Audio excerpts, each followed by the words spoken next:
দেখেন জাপানের ওভেনের দাম কত, 19,580 yen, প্রায় বাংলাদেশি টাকায় 17,000 টাকার মতো।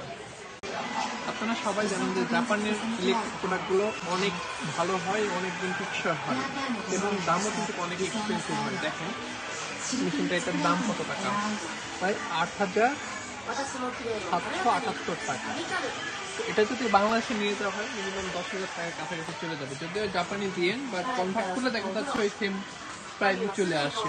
এখানে দেখা যাচ্ছে এটা মোটামুটি 11,000 টাকা ছিল, এখন হচ্ছে আপনার ডিসকাউন্ট দিয়ে 9,000 টাকা করছে, 9,000 ইয়েন।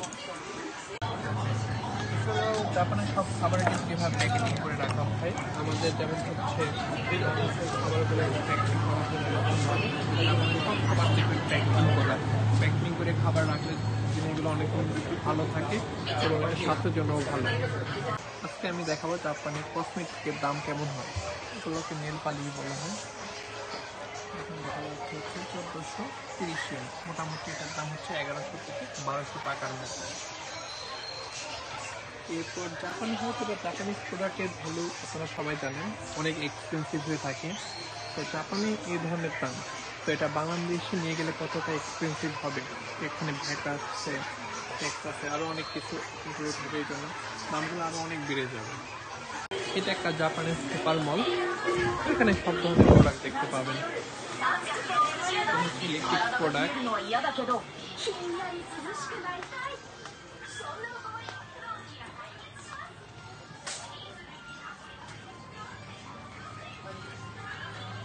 জাপানে এই খাবারগুলো বেশি খায়, এগুলো বলা হয় ইনস্ট্যান্ট রামেন, ইনস্ট্যান্ট নুডলস।